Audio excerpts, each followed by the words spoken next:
Mesdames, Messieurs, vous le savez, le département Loire-Atlantique a fait de la lutte contre les violences faites aux femmes une priorité de son engagement, et depuis de nombreuses années maintenant. Au-delà des nombreuses actions menées au quotidien à travers notre territoire, cet engagement s'est notamment traduit par la création en 2016 d'un observatoire départemental des violences faites aux femmes. Depuis le premier MeToo de 2017, la parole et l'écoute se libèrent, mais les violences envers les femmes ne faiblissent pas et appellent à la mise en œuvre d'une politique globale et transversale nationale. À l'échelon départemental, l'efficacité de cette politique repose fortement sur l'implication des collectivités territoriales et notamment celles des départements pour agir, et puis sous l'égide bien entendu du procureur de la République et du préfet. Agir auprès des partenaires et des associations dont vous êtes les nombreuses représentants aujourd'hui. L'engagement volontariste et concret en Loire-Atlantique dans la lutte contre les violences faites aux femmes s'est traduit en 2017 par un acte fort, la signature du protocole entre l'État, le département et les principaux acteurs pour signifier les initiatives en matière de prévention. Celles-ci se sont développées, qu'il s'agisse d'actes de sensibilisation, de dispositifs d'accueil, d'écoute ou de protocoles de mise à l'abri. La mise en place d'une instance également de pilotage, le comité local d'aide aux victimes, CLAV, sous l'égide du procureur et du préfet, a permis de clarifier les interventions de chacun. Pour coordonner les acteurs de l'accompagnement, notamment via l'intervention des espaces de solidarité, pour développer des solutions d'hébergement, de mise à l'abri, avec la mise en place également d'actions, et c'est dans son rôle aussi de coordination d'actions de formation, permettant d'adapter les actions, les interventions des professionnels aux besoins des victimes. Et c'est dans ce cadre-là que nous nous rencontrons ce matin. Nous nous retrouvons tous nombreux ici pour attacher notre attention à un mécanisme qui est celui de comprendre le phénomène de l'emprise. Et c'est autour de cette question que l'on va travailler ce matin, comprendre ces mécanismes, la manière dont ils se déploient, mais aussi les moyens d'accompagner les victimes et de détecter dès les premiers signes l'emprise quand elle commence à s'installer. L'emprise, les études le montrent, elle se manifeste de manière très différente et souvent sournoise. Elle peut être psychologique, matérielle, se manifester dans les micro-violences du quotidien auxquelles on ne prête pas attention au départ, sur les réseaux, sur Internet. Mais des constantes demeurent. L'emprise est toujours un acte de violence délibérée et elle est un véritable mécanisme d'oppression des femmes. Isoler une femme de ses proches délibérément est une violence. Contrôler son emploi du temps, sa manière de s'habiller ou de se maquiller est une violence. La rabaisser, la priver de ses besoins fondamentaux, la laisser sciemment dans une dépendance financière, c'est une violence.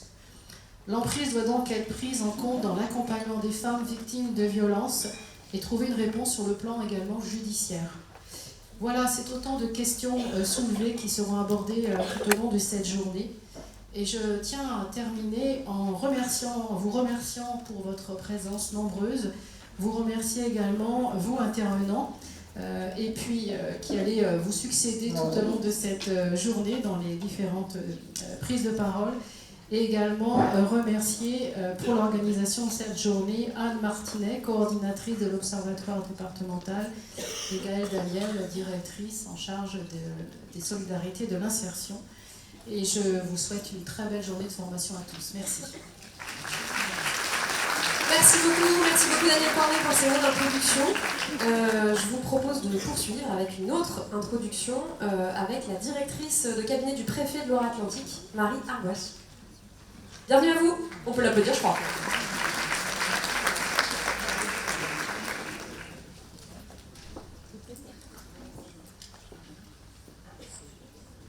Merci beaucoup, Madame la Vice-Présidente, Mesdames, Messieurs les élus, Mesdames, Messieurs les représentants associatifs, Mesdames pour l'essentiel. Je suis vraiment ravie d'être à vos côtés ce matin en tant que représentante de l'État pour cette journée qui est vraiment centrale, essentielle. Cette formation collective à quelques jours de la journée internationale pour l'élimination des violences faites aux femmes, parce que, et vous le savez bien mieux que moi, les violences contre les femmes sont aujourd'hui encore une réalité bien trop importante dans le quotidien de beaucoup de femmes. Dans leur quotidien à la maison, dans le couple, dans le quotidien au travail, dans la rue, dans les transports. Et c'est une réalité qui est en augmentation. En 2022, au niveau national, les violences conjugales ont augmenté de 15%. En Loire-Atlantique, nous sommes sur cette même tendance, avec 5000 personnes qui ont été victimes de violences conjugales l'année dernière, en 2022. Et ce chiffre est en augmentation depuis 2019, avec sur un an, entre 2021 et 2022, une hausse de 16%. Alors cette hausse traduit évidemment des faits de violence qui sont inadmissibles. Elle traduit aussi d'une certaine manière une libération de la parole, avec des femmes qui ont aujourd'hui un peu moins peur d'aller au-devant des associations et d'aller ensuite auprès des services de police et de gendarmerie pour porter plainte. Police et gendarmerie qui sont eux-mêmes aujourd'hui mieux formés qu'ils ne l'étaient par le passé pour accueillir ces plaintes. Depuis 2017, il y a 140 000 policiers et gendarmes qui ont été formés à l'accueil des femmes victimes. Et ce plan est en cours de déploiement, il y a encore beaucoup de travail. Et ce chiffre traduit aussi l'accompagnement qui est réalisé par beaucoup d'entre vous au quotidien de toutes ces femmes pour les accompagner au mieux dans ces procédures juridictionnelles qui sont parfois un peu lourdes. Donc ça traduit à ce titre-là un engagement fort, collectif. Néanmoins, ça cache aussi une réalité qu'on ne voit pas forcément. En 2021, une enquête montrait qu'il y a encore seulement une femme sur 4 victimes de violences qui va porter plainte. Donc on est encore très loin du chiffre réel des personnes atteintes de ces violences. Le gouvernement, pour ces raisons et pour tout le travail qu'il y a à mener sur l'égalité homme-femme, bien au-delà des enjeux de violence, a fait de l'égalité femmes-hommes la grande cause du quinquennat, avec beaucoup d'actions pour améliorer la prise en compte des femmes victimes. Je pense notamment aux places d'hébergement qui ont doublé depuis 2017, passant de 5 à 10 000 places. Je pense également à la création, on est le premier pays à l'avoir fait, du délit d'outrage qui permet de lutter contre le harcèlement de rue, ou également à l'accompagnement juridictionnel à travers notamment les téléphones grave danger qui ont doublé dans les 5 dernières années, ou encore au bracelet anti-rapprochement. Il y a 1000 bracelets qui ont été déployés, et évidemment c'est un début et ça se poursuit. Dernier exemple que je voudrais citer, c'est celui du numéro d'appel pour les femmes victimes, qui a été créé en 2021, qui a reçu l'an dernier 93 000 appels de femmes, de personnes victimes de violences, pour accompagner dès les prémices de l'envie, du besoin de parler, ces femmes victimes de violences. Donc il y a eu beaucoup d'actions, il y a encore beaucoup de choses à faire. Un plan interministériel a été lancé cette année, qui court jusqu'en 2027, avec le premier axe qui porte sur les violences faites aux femmes, avec beaucoup d'actions, notamment la création d'ici 2024 dans chaque département de maisons des femmes, dont l'objectif est de pouvoir avoir vraiment une prise en charge globale des personnes, des femmes victimes de violences. Et ces maisons seront adossées à un centre hospitalier. D'autres évolutions, notamment dans le domaine juridique, et le procureur en reparlera peut-être cet après-midi, avec la création de pôles spécialisés sur ces enjeux de violence au sein des juridictions, avec la création de missions d'intérêt général spécifiques pour les auteurs de violences. Donc beaucoup d'actions ont été menées, et au cours des derniers jours, des campagnes fortes ont aussi été impulsées en marge de la Journée internationale des droits des femmes. Il y a notamment une campagne qui a été lancée sur les auteurs de violences pour promouvoir les centres d'accueil des auteurs de violences conjugales, centres qui ont été déployés au niveau national. Il y en a 30 aujourd'hui, qui ont accueilli l'année dernière 13 000 personnes, mais sur ces 13 000 personnes, 90% ont été orientés sur décision de justice et seulement 10% sont venus volontairement. Donc l'objectif de cette campagne est de faire connaître ces centres et d'essayer d'augmenter le nombre de personnes qui se présenteraient d'elles-mêmes dans ces centres pour prévenir les actes de violence et pour accompagner les auteurs. Autre campagne qui vient d'être lancée dans les derniers jours, c'est une campagne qui porte sur les transports en commun qui s'appelle « Levons les yeux », puisqu'aujourd'hui on a environ 87% des femmes qui se disent victimes, avoir déjà été victimes de harcèlement ou de violence dans les transports en commun. Donc l'objectif de cette campagne est de faire passer des messages aux femmes victimes de violences, mais aussi à tous les témoins, et ils sont nombreux souvent dans les transports, pour leur faire connaître les outils qui existent, les dispositifs, pour porter les alertes et faire connaître ces violences.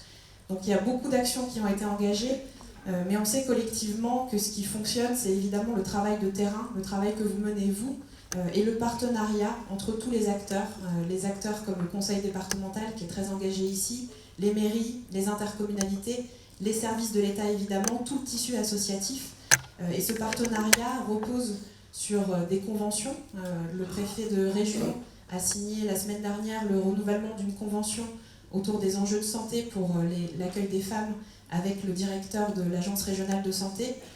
Mais ce partenariat et ce travail collectif reposent aussi et peut-être surtout sur les temps collectifs d'échange comme ceux que vous aurez aujourd'hui, comme celui qui s'est tenu hier à Saint-Nazaire, qui permet d'avoir des temps collectifs de réflexion, d'échange de pratiques, d'analyse, pour pouvoir au mieux orienter les femmes et les accompagner autour de sujets essentiels, comme celui, et Madame la vice-présidente l'a rappelé, de l'emprise, qui est vraiment au cœur de notre travail collectif pour lutter contre les violences faites aux femmes. Donc c'est une journée essentielle. Je remercie vraiment l'Observatoire pour l'organisation de cette journée et pour son travail plus globalement sur le territoire. Et cette journée est l'occasion, comme chaque année, autour de la journée internationale d'élimination des violences faites aux femmes, de faire le pas de côté, d'avoir ce petit moment pour réfléchir un peu différemment à ces enjeux et pour au mieux accompagner les femmes. Et c'est grâce à ces moments de réflexion, grâce à cette meilleure connaissance de ces problématiques, grâce à notre action collective, qu'on arrivera ensemble à lutter un peu plus tous les jours contre les violences que beaucoup de femmes subissent encore, et à travers cette lutte contre les violences faites aux femmes, d'améliorer l'égalité réelle entre les femmes et les hommes. Et il y a malheureusement encore beaucoup de travail là-dessus. Voilà, je ne serai pas plus longue, je vous souhaite une très bonne journée d'échange et de réflexion. Merci à tous pour votre engagement du quotidien. Merci à vous. Alors si nous nous retrouvons aujourd'hui, c'est donc grâce à la volonté et à la mobilisation de l'Observatoire des violences faites aux femmes du département, observatoire dont vous dirigez les travaux, Anne Martinet. Est-ce que pour commencer, vous pouvez nous redonner quelques chiffres nationaux et départementaux pour illustrer la réalité des violences faites aux femmes ? Oui, merci Clémence. Les chiffres sur les violences faites aux femmes sont extrêmement importants parce qu'ils disent le réel, ils montrent l'ampleur et ils permettent d'objectiver et de prendre conscience collectivement d'un phénomène massif. Alors d'abord sur les féminicides, c'est les données 2022, c'est les données du ministère, donc ça c'est la réalité. 118 femmes tuées par un conjoint ou un ex-conjoint, il y a 12 enfants qui ont été tués en même temps. Peut-être dire qu'on en est à 97 féminicides pour l'année 2023. 99, voilà, j'avais les chiffres il y a quelques jours. C'est-à-dire que près d'un tiers d'entre elles avaient subi des violences antérieures, donc là on est vraiment sur l'idée que la société n'a pas réussi à les protéger. Donc si on regarde aussi les 69 autres qui n'auraient pas subi de violences antérieures, en fait c'est qu'elles n'ont pas été repérées parce qu'il n'y a absolument aucune raison que j'en ai pas. Donc de toute façon, on a tous failli sur ces chiffres-là. 267 tentatives de féminicide, 652 femmes qui sont suicidées ou qui ont tenté de se suicider suite aux violences au sein du couple. En fait, ça s'est rentré dans la loi en 2020, le suicide forcé. Et c'est bien parce que maintenant, c'est comptabilisé dans les chiffres de la délégation d'aide aux victimes du ministère. Donc en fait, on dit souvent une femme tous les 2 jours, mais si on prend les femmes tuées, les femmes qu'on a tenté de tuer, les femmes qui sont suicidées, les femmes qui ont tenté de mettre fin à leur jour suite aux violences conjugales, on a une femme tous les jours et ça montre l'ampleur de ces violences. Et ça montre surtout la grande dangerosité des hommes violents. Ensuite, ça c'est les chiffres. Madame Marboche, vous les avez donnés, je vais passer rapidement. 244 000 victimes, donc c'est des chiffres qui sont sortis le 16 novembre du ministère. Donc c'est des femmes qui sont signalées au service de police et de gendarmerie, avec une augmentation, donc on l'a dit, de 15%, mais en fait ça a doublé en 1 an. En 5 ans, pardon, c'est doublé en 5 ans. 86% de ces victimes sont des femmes, c'est important de le rappeler, c'est des crimes sexués, majoritairement pour des faits de violences physiques, donc on voit que c'est encore majoritairement les violences physiques qui sont dénoncées au service de police et gendarmerie, seulement 31% pour des violences psychologiques et seulement 4% pour les violences sexuelles. On sait que c'est devenu une circonstance aggravante, le viol conjugal, depuis 2006. Donc il y a une marge de progrès sur la dénonciation des violences sexuelles. Alors ça nous dit toujours cette idée d'ampleur, et puis ça nous dit aussi, évidemment, qu'il n'y a pas eu 2 fois plus de femmes victimes de violences en 5 ans, mais qu'effectivement la parole s'est libérée, mais plutôt l'écoute s'est libérée, et qu'elles sont sûrement mieux entendues par les forces de sécurité. Ça, on peut s'en féliciter. Voilà. Après, c'est donc des chiffres, là on passe à des chiffres qui sont des enquêtes de victimation, c'est-à-dire c'est du déclaratif des femmes, donc on va en avoir plus bien sûr. C'est l'enquête jeunesse, donc ça porte uniquement, en fait c'est une enquête qui est sur plein d'autres sujets, mais notamment sur les violences sexuelles et sexistes tout au long de la vie, qui interroge les femmes de 18 à 74 ans, donc ça ne prend pas les mineurs, et ça ne prend pas les femmes âgées,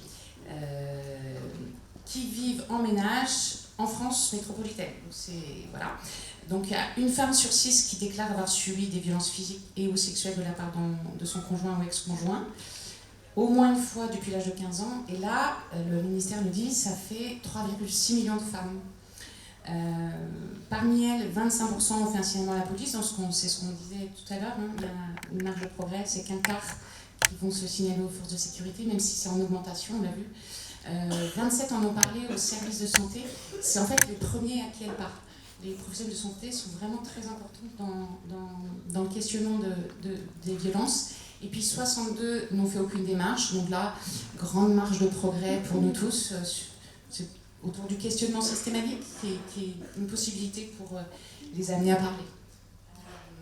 Ensuite, sur les violences psychologiques, c'est toujours la même étude, donc c'est du déclaratif. 1 sur 4, donc plus, qui déclare avoir été victime de violences psychologiques par son partenaire ou ex-partenaire depuis l'âge de 15 ans. Et là, cette enquête, elle nous donne des éléments sur les comportements de contrôle, notamment sur les violences économiques. Donc 33% déclarent que son partenaire ou ex a déjà tenté de la contrôler pour savoir où elle se trouvait via du numérique, GPS, téléphone, réseau, etc. 13% déclarent que leurs dépenses sont contrôlées de façon excessive. 11% déclarent devoir demander une autorisation pour sortir. Et 8% ont l'interdiction de travailler. Donc ça rentre un peu plus dans l'objet de la journée d'aujourd'hui.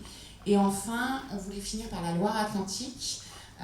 Des estimations à partir des données nationales, si on les rapporte à la population de la Loire-Atlantique, on aurait 6 000 femmes victimes de violences physiques ou sexuelles commises par un partenaire. Et puis, évidemment, les équipes de la solidarité du conseil départemental qui quotidiennement accompagnent les femmes victimes de violences. Je parle des assistantes sociales en EDS, en espaces départementaux des solidarités, et puis les 5 intervenantes sociales en commissariat gendarmerie. Donc 1561 femmes victimes de violences accompagnées en EDS et 1151 victimes prises en charge par les 5 intervenantes, majoritairement des femmes et majoritairement des femmes victimes de violences conjugales. À cela s'ajoutent bien évidemment toutes les associations et services qui œuvrent tous les jours auprès des femmes victimes de violences et de leurs enfants sur notre territoire. Alors l'Observatoire est en train de réaliser, on n'a pas totalement fini, on aurait aimé le présenter aujourd'hui, un tableau de bord qui reprendrait à partir des rapports d'activité de toutes les associations, les chiffres de la justice, police, etc., santé. Donc l'idée c'est de réaliser ce tableau de bord pour mettre en lumière, à partir de données chiffrées, de tous les acteurs, ce travail collectif auprès des victimes. Et je remercie Célina Nogueron qui a en charge ce travail colossal qu'elle est en train de réaliser, qui est stagiaire à l'Observatoire. Et puis peut-être pour conclure, moi ce qui me semble important, c'est que ces chiffres en fait ils montrent la réalité des violences, 3,6 millions, et que en fait c'est pas de l'idéologie, c'est une réalité. Et face à cette réalité, merci beaucoup pour tous ces chiffres qui nous rappellent effectivement l'ampleur du phénomène. Face à cette réalité, il faut une mobilisation forte. Donc en l'occurrence, l'Observatoire a été créé en 2016, vous y êtes arrivé en 2020. Quel bilan est-ce que vous dressez? Quelles sont ces missions d'abord peut-être? Et puis quel bilan vous dressez de ces travaux? Alors, sur le bilan de l'Observatoire, peut-être redire que l'Observatoire s'inscrit dans un réseau d'observatoires au niveau national. Il y en a aujourd'hui 42. Et donc les missions des observatoires, elles sont définies par la MIPROF au niveau national. Donc la MIPROF, juste je redis, c'est la mission interministérielle pour la protection des femmes contre les violences et la lutte contre la traite des êtres humains. Voilà, tout à fait. Et donc la première mission d'un observatoire, c'est bien sûr d'observer et de rendre visibles les violences faites aux femmes. Je vais aller assez rapidement parce qu'on a pris du retard. Donc je vais pas, on enverra le PowerPoint, donc vous aurez les éléments. Mais sur la réalisation des études, en fait, l'idée c'est de mieux connaître la réalité pour mieux la transformer. Donc on a réalisé un état des lieux sur la prostitution des mineurs, une étude sur l'impact des violences dans le couple sur les enfants. On va faire, je vous ai mis aussi ce qu'on projette de faire, un état des lieux sur l'exploitation sexuelle des mineurs non accompagnés. Il y a une enquête sur les cours criminels qui est en cours de réalisation. Donc il y a une partie qui était le bilan de fonctionnement de ces nouvelles juridictions. Kylian Mouel a réalisé ce travail, je ne sais pas s'il est là, en tout cas je l'en remercie. Et ça va être repris à la suite par Célina Nobiron autour du ressenti des victimes face à cette nouvelle juridiction. Et puis en continu, chaque année, la direction prospective, le service innovation, travaille à un repère sur les violences faites aux femmes, sur une thématique donnée. Et chaque année, on a un repère sur chiffres clés aussi, donc je les en remercie parce que c'est très utile pour nous. Ensuite, nos missions, c'est une fois que ces données sont produites, il s'agit de les regrouper, les diffuser, puis de créer des outils pour que ce soit diffusé aux professionnels. Alors, par exemple, en 2022, on avait fait un guide sur la prostitution des mineurs. Et puis, on peut dire qu'en 2023, là, on a sorti un guide que vous avez eu aujourd'hui sur l'aide à l'accompagnement des femmes victimes de violences. Et puis, on a travaillé une attestation sur le recueil de la parole. Voilà, c'est sur les outils. Ensuite, on a un centre de ressources, donc il y a eu plus de 7000 documents qui ont été distribués par l'Observatoire. Il y a aussi des outils qui ne sont pas les nôtres, bien sûr, puisqu'on est centre de ressources. Donc on a une exposition Fais pas genre, qui est une exposition qui a été créée par l'association Résonante. C'est une exposition interactive avec des flashcodes qui marche très bien avec les jeunes et qui est sur les violences faites aux femmes en direction des jeunes. Et qu'on peut voir là aujourd'hui. Qu'on peut voir aujourd'hui, que vous pouvez emprunter à l'Observatoire pour animer vos journées, pour faire des séances de sensibilisation. Il y a une cartographie avec un annuaire sur le site du département où on trouve les contacts et les associations par mots-clés localisés. Et puis, il y a l'outil qui a été fait on en parle souvent de cet outil qui a été fait par la Fédération France Victimes, qui s'appelle Mémo de vie, qui est vraiment très utile pour les femmes, voilà, qu'on diffuse assez. Et puis, il y a un mémo qui a été fait à destination des professionnels par 2 assistantes sociales de chez nous, des EDS, Geneviève Godec et Linda Cissé, que je remercie pour ce travail. En fait, c'est un mémo sur les auteurs de violences conjugales. Les EDS, c'est de l'accueil du social universel, donc il arrive qu'il y ait des auteurs qu'elles aient à accompagner dans leurs droits sociaux. Et du coup, ces 2 assistantes sociales ont construit cet outil à l'attention de leurs collègues assistantes sociales. Et donc, il sera diffusé dernièrement, je vois qu'elles sont là, on les remercie. Et puis, dans les autres missions, une des grandes missions de l'Observatoire, c'est la formation des professionnels et du plus grand nombre. Donc, il y a près de 1000 professionnels qui ont été formés et sensibilisés en 2023. Alors, évidemment, à travers ce temps fort annuel, qui a lieu une fois par an, tous les 2 ans, on a un temps sur les mutilations sexuelles. Donc là, ça aura lieu le 8 février cette année. Et puis, tout au long de l'année, il y a d'autres temps de formation et de sensibilisation qui sont organisés par l'Observatoire en fonction des besoins, avec des partenaires. Donc ça peut être sur différentes thématiques, les femmes victimes de violences en situation de handicap, les violences sexuelles, les enfants co-victimes, tout ce qui a trait aux violences faites aux femmes. Là, on vous a mis une petite... en échelle tout ce qu'on a réalisé depuis 2022-2023. Peut-être parler juste de la dernière, c'était une matinée de sensibilisation sur la prostitution des mineurs qui a lieu à Saint-Nazaire en direction des professionnels, avec les acteurs du territoire et puis aussi des acteurs d'autres territoires qui sont venus présenter leurs bonnes pratiques. Et à ce sujet, je remercie Hélène Pohu, qui est chargée de mission à l'Observatoire des violences faites aux femmes sur la prostitution des mineurs et qui a largement organisé cet événement. Enfin, la 4e mission de l'Observatoire, c'est celle d'être animateur de réseau. Donc, à travers la campagne de communication du département, juste vous dire que le département propose aujourd'hui et demain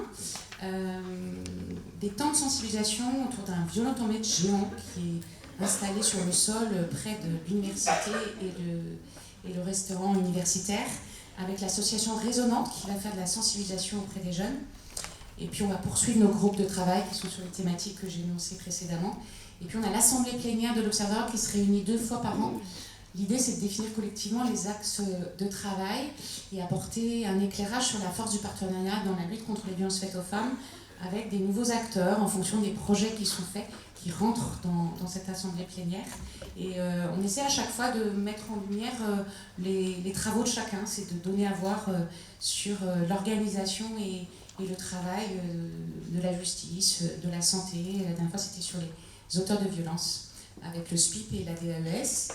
Et enfin, tout ce travail collectif, ça permet parfois, et c'est une des missions de l'Observatoire, l'expérimentation de dispositifs innovants, toujours avec l'idée de réduire les violences faites aux femmes et de mieux les prendre en charge. Il y a tout ce travail autour des déploiements, des protocoles de mise à l'abri sur le territoire. Là, on voit la carte, il y a des zones grises, blanches. C'est là où les protocoles ne sont pas assez encore développés, ça va venir. C'est vraiment un travail collectif, il y a énormément d'acteurs qui se mettent ensemble et ça crée du réseau aussi, ce déploiement de protocoles.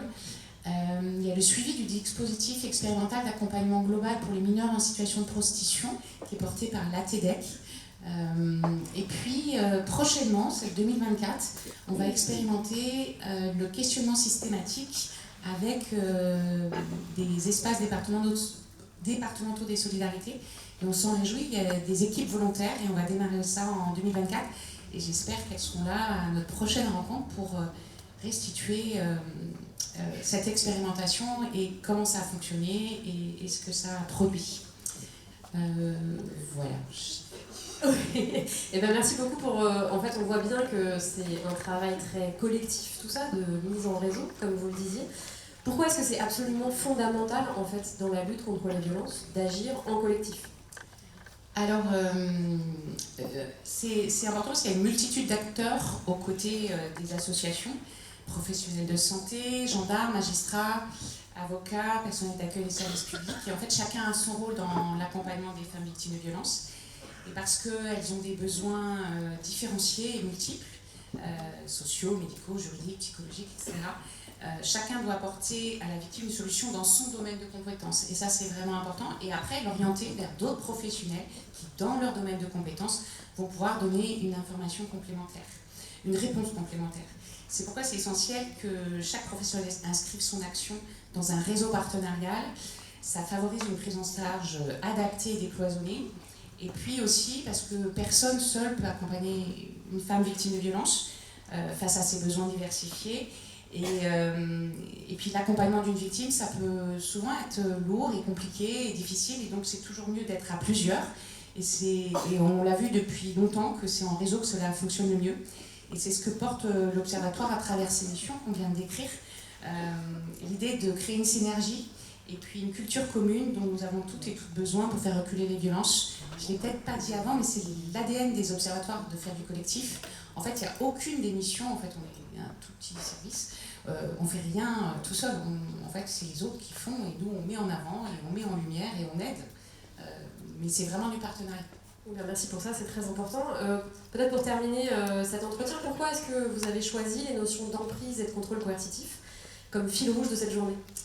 Alors, on a choisi l'emprise et le contrôle coercitif, tout d'abord parce qu'il nous semblait vraiment important de revenir sur les fondements même de la violence, dans la violence dans le couple, c'est-à-dire la question du pouvoir et du contrôle et de la domination, qui constituent en fait en partie les mécanismes de l'emprise, la violence physique étant vraiment la partie visible des violences conjugales. La psychiatre Marie-France Irigoyen écrivait il y a longtemps dans son livre « Femmes sous emprise », si la violence physique est possible, c'est que dès le début de la relation, le terrain a été préparé par des disqualifications, des humiliations, des micro-violences, souvent minimisées par les femmes elles-mêmes. Se met alors en place une relation extrêmement inégalitaire où l'un exerce un pouvoir totalitaire sur l'autre, le domine, le soumet et le place dans une situation de dépendance. Et puis elle ajoutait, la pire violence n'est pas la plus visible. Si les femmes ne partent pas, c'est qu'elles ont été piégées, mises sous emprise. Or, comprendre l'emprise, c'est aussi s'en dépendre. Et c'est un peu l'objet de cette journée. Et moi, j'aime bien cette métaphore, vous l'avez sûrement déjà entendue, celle de la grenouille. C'est-à-dire que si on plonge une grenouille dans une bassine d'eau bouillante, évidemment, elle va s'enfuir à la seconde et sauter. Mais si on la plonge dans une bassine d'eau tiède et qu'on monte au fur et à mesure le feu, elle va s'adapter et en fait elle va pas sentir à quel moment l'eau est trop chaude et elle va finir par être ébouillantée et mourir. Et ben, c'est un peu ça l'emprise et l'histoire des femmes victimes de violences. L'agresseur il va au fur et à mesure mettre des mécanismes qui vont la casser totalement et après seulement viendront les violences psychologiques comme on les entend, les violences physiques et sexuelles. Je voulais dire aussi que cette journée, pour nous, c'est à travers ce double prisme, stratégie de l'agresseur et emprise, c'était aussi d'éclairer la question de pourquoi elle ne part pas. Parce que ça peut être difficile de comprendre la dynamique à laquelle ces femmes sont confrontées si on ne regarde pas, si on ne regarde que les comportements violents. Pour comprendre la violence conjugale, il faut donc la concevoir sous l'angle du rapport du pouvoir, de la domination et de la privation de liberté. Et c'est donc l'idée de cette journée. Et enfin, il y avait une autre raison pour choisir cette journée, c'est d'appuyer la nécessité d'un meilleur repérage, notamment dès le départ, dès les violences psychologiques, par le questionnement systématique. Il y a un constat qui est partagé aujourd'hui, c'est que l'emprise empêche les victimes de révéler les violences qu'elles subissent. C'est pourquoi poser la question des violences auprès des femmes de manière systématique, ça permet d'améliorer le repérage et l'accompagnement, parce qu'on prend les choses plus tôt. Et parce qu'elles ont tendance à banaliser ce qu'elles vivent au quotidien, poser la question des violences dans le couple, ça permet aussi aux professionnels de déconstruire avec elles la stratégie de l'agresseur. Alors l'Observatoire, il sort un guide aujourd'hui qui est à votre disposition sur l'accompagnement des femmes victimes de violences. Et vous verrez à la fin, il y a une partie qui s'intitule « Connaître les stratégies de l'agresseur pour mieux les déjouer ». Et ça propose en fait aux professionnels d'avoir une stratégie professionnelle pour contrecarrer la stratégie de l'agresseur. Et en fait, le travail avec la dame, ça permet d'aider la victime à conscientiser l'emprise. Voilà les 3 raisons pour lesquelles on a choisi cette journée. Merci de nous les avoir rappelées. Je crois qu'on peut vous applaudir, Anne Martinet, pour tout le travail qui est fourni par l'Observatoire. Je précise que Femmes sous emprise est disponible à la librairie La Vie devant soi, donc Femmes sous emprise de Marie-France Irigoyen, avec plein d'autres livres. Donc La Vie devant soi est ici aujourd'hui. C'était important d'avoir une librairie. Il y a aussi le Café Les Impertinentes, le café féministe qui sera là à 13h et qui pourra vous accueillir pour un petit café, parce que c'est toujours sympa de discuter et de discuter avec un petit café dans les mains. Donc merci aussi à elle. Anne Martinet, vous serez avec nous tout au long de la journée. Vous allez nous donner des clés pour mieux comprendre les liens entre les différents intervenants, entre les différentes interventions. Pour l'heure, et parce qu'il va donc être question d'emprise et de stratégie de l'agresseur, on vous propose de plonger dans cette vidéo qui a été d'une dizaine de minutes, qui a été réalisée par des journalistes du Monde et qu'on a trouvée très éclairante.